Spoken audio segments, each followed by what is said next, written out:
Hello everyone, thank you for watching. Today I'm going to talk about what is the power of planning. I'm going to put it in two parts. The first one, I'm going to talk about two things that everybody has in common, but what the power of planning actually gives you control over. So let me simplify it a little bit better. There are two things that every human has. The first one is time. The second one is energy. The first one, when it comes to time, everybody's going to go through time, right? Everybody experience time the same way at the same time. Is the same thing for everybody. Whether you're asleep, awake, eating, showering, sitting, whatever you are doing, time is passing you by, no matter what. Time, one thing that I realized, cannot be controlled.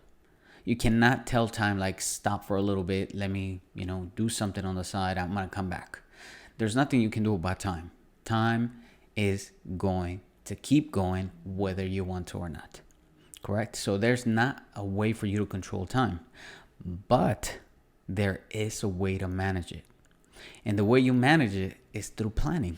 Planning gives you that advantage above everybody else, that the people that are not planning ahead. In planning, you are able to write down and find out exactly what you're going to do with your time. One thing that I realize is that most of our lives, most of our time in life, I'll say 50% of the time, we are working more on maintenance than on purpose. We are thinking about showering, sleeping, eating, cleaning up, brushing our teeth, whatever it is that we need for our body to be maintained, doing exercise, everything that we do in order for us to maintain our body. I mean, we're talking about 8 hours. Most people sleep for 8 hours. That's a third of your life. Second, eating. I mean, most of the time it takes about 30 to an hour if you go out to eat somewhere in order for you to eat. So now you're talking about, let's say if you eat 3 times a day, you're talking about 3 hours at least for you to eat. So that's 12 hours. Actually, that's 11 hours. Plus whatever else you are doing, right? Like I said, brushing your teeth, showering, and everything else. So now on the 24 hours, we're close to what? The 50% I was talking about. And all you're doing is just maintaining your body, maintaining your being overall.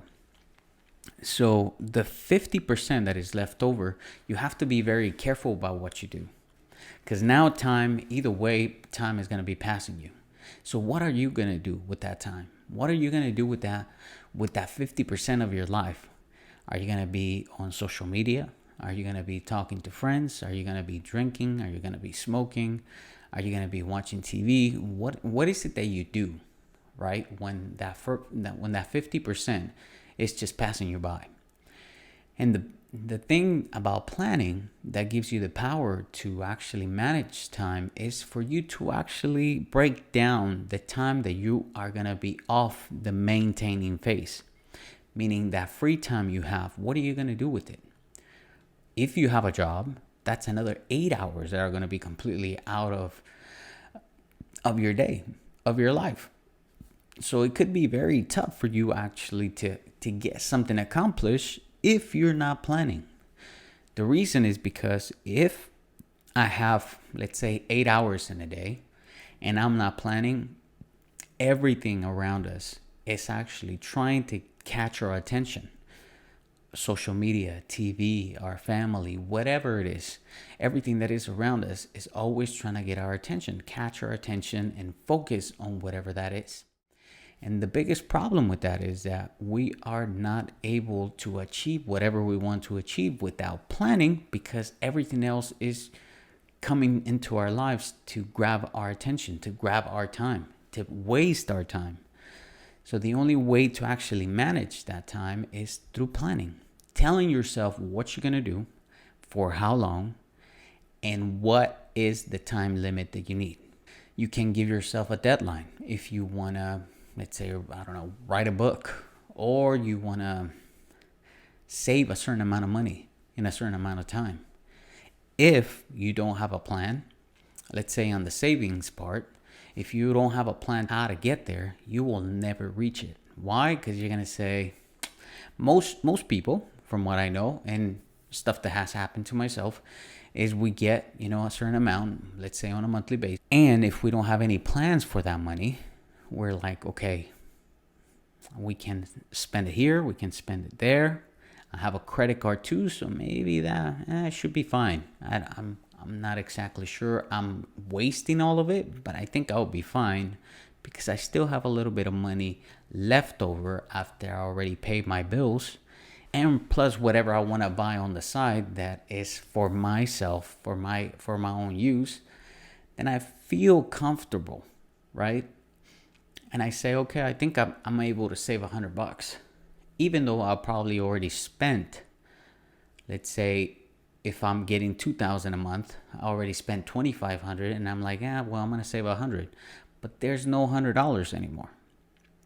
The reason is because I haven't planned how I want to save. Meaning, if I want to save $10,000, and I give myself a limit of 12 months, 1 year.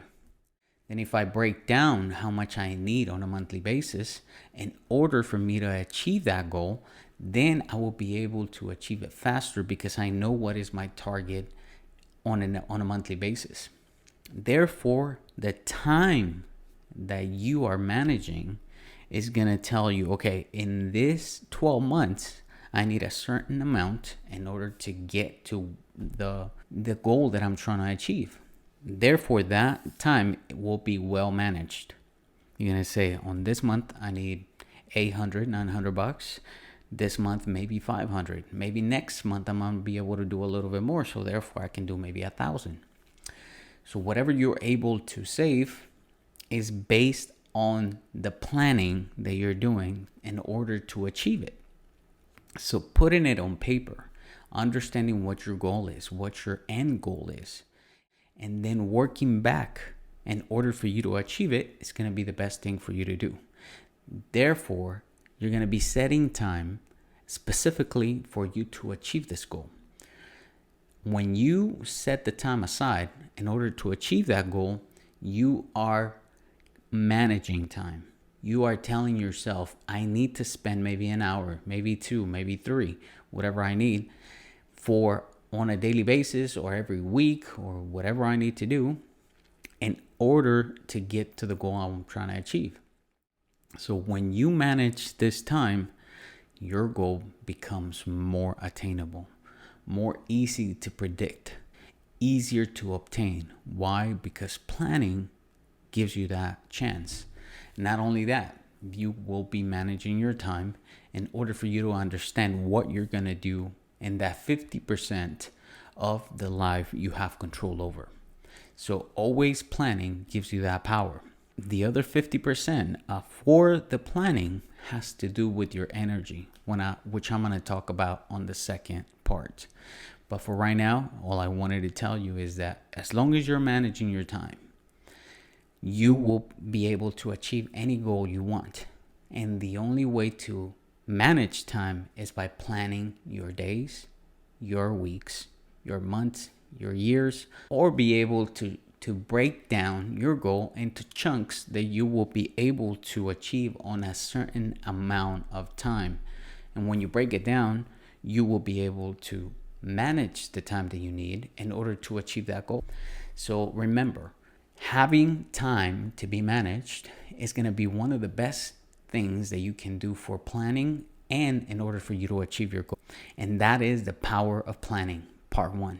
So thank you guys again for watching, and stay tuned for part 2. Thank you.